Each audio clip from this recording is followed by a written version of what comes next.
The split squats that we do in the gym is quite swimming specific.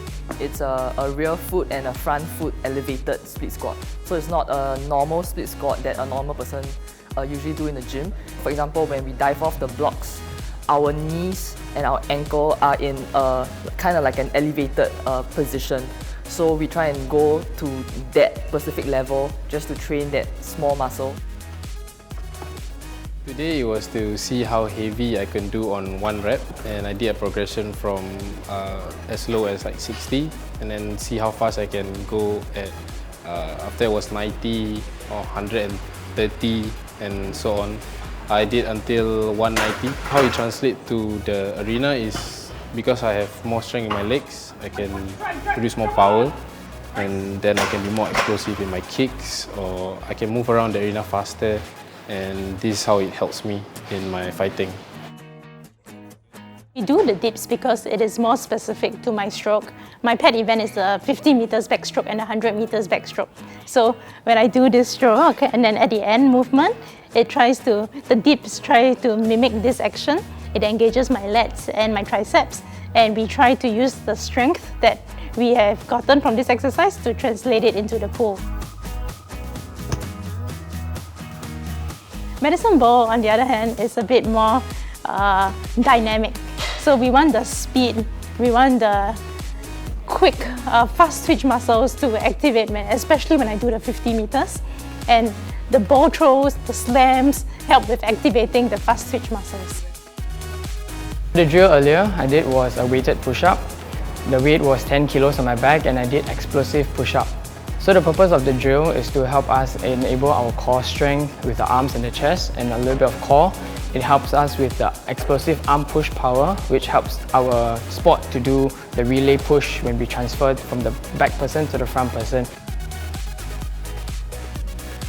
Basically, the exercise that I'm doing, the sled pull, is a mimic of the movements that I do to pull up the genicle, the spinnaker on the boat.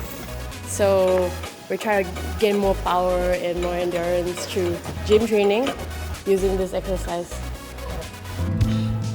Bench pull exercise, I do 3 rounds of 5 reps. I go from 45 kilograms up to 47, so 45, 46, 47.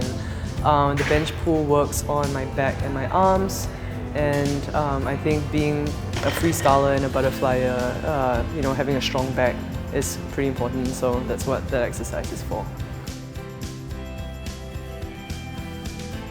I did deadlifts, usually 70, 80 or 90 up to 100, and I do it 5 to 10 reps, and then we will pair with a kettlebell swing.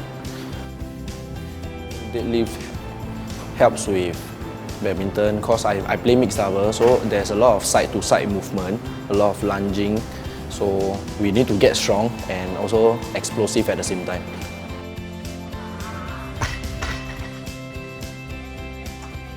So essentially the machine that I was using is known as the hip extension machine. A lot of sprinters tend to be very front dominant, so they don't utilize their glutes as much when they're running. This sort of like puts your body into such a position where you're forced to put your glutes, utilize your glutes more when producing force, because essentially the more force you produce, the faster you will run. We start off a little lighter on the reps for the first 2 sets just to kind of warm up the body a little bit. So we would start off with around like 90 kilograms and work our way up to like 140 on the top end set. It's basically more applicable to like real life sprinting. So whatever force you produce on the machine, that's the kind of force you'd want to put into the track. The test I was doing, I was standing on the platform and had my knees bent around some angle that I have on the water. And I was attached to a force measuring device, a little box that measures tension, and I stood there and pushed against the plate that I was standing on and measuring it with the device that I was attached to basically see how much force I can exert over a certain period of time, and it's the closest emulation to how I exert my physical force out there on the water kite foiling.